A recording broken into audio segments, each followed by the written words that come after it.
موسیٰ کاظم بادشاہ کی خدمت میں حاضر ہوئے اور کہنے لگے مولا آپ نے ایک دن فرمایا تھا کہ آل محمد کے کچھ راز ایسے بھی ہیں جو ایک کے پاس رہے تو محفوظ رہتے ہیں، دوسرے کو پتہ چل جائے تو وہ اپنا اثر کھو دیتے ہیں، مولا مجھے بھی کچھ راز بتائیے۔ مولا نے فرمایا تجھ میں اتنی ہمت ہے کہ تو ہمارے راز سنے؟ جب بہلول نے کہا مولا بالکل ہے۔ مولا نے فرمایا تو پھر سن۔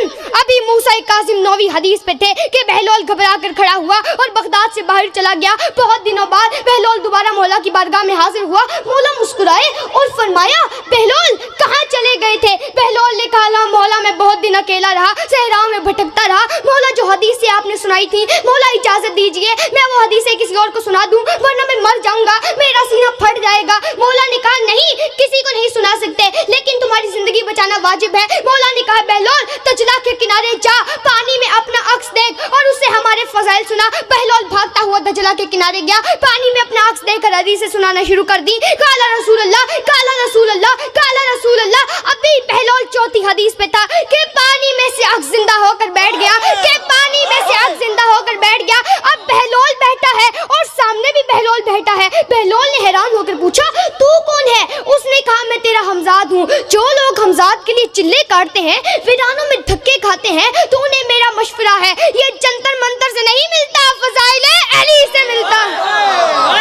بہلول بھاگتا ہوا مولا کی بارگاہ میں حاضر ہوا، ساتھ ساتھ حمزاد بھی۔ مولا مسکرائے اور فرمایا بہلول یہ ساتھ کسے لے آیا ہے؟ بہلول نے کہا مولا یہ آپ کی حدیثوں کی برکتوں سے میرا حمزاد ہے۔ مولا نے فرمایا بہلول ہم نے تم سے عکس کو زندہ کروا کر اپنے مومنین کو یہ پیغام دیا، اب جاؤ ہمارے مومنین کی اجتماع کرو اور انہیں بتاؤ کہ اگر تم میں سے کوئی اتنا بیمار ہو جائے، اتنا علیل ہو جائے کہ کوئی علاج ممکن نہ ہو، تب وہ لگن میں پانی بھرے، اس میں اپنا عکس دیکھے اور میرے بابا علی کے اسے جتنے فضائل آتے ہیں سارے اپنے عکس کو سنا دے، پھر اسی پانی سے غسل کر لے، پھر میں جانوں شفا جانے۔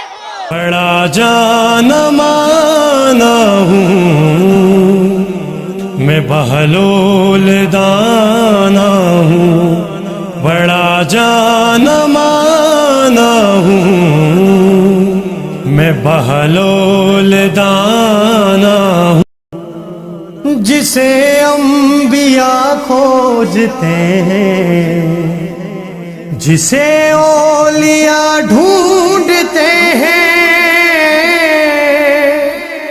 جسے انبیاء کھوجتے ہیں، جسے اولیاء ڈھونڈتے ہیں، میں ایسا خزانہ ہوں میں بہلول دانا ہوں۔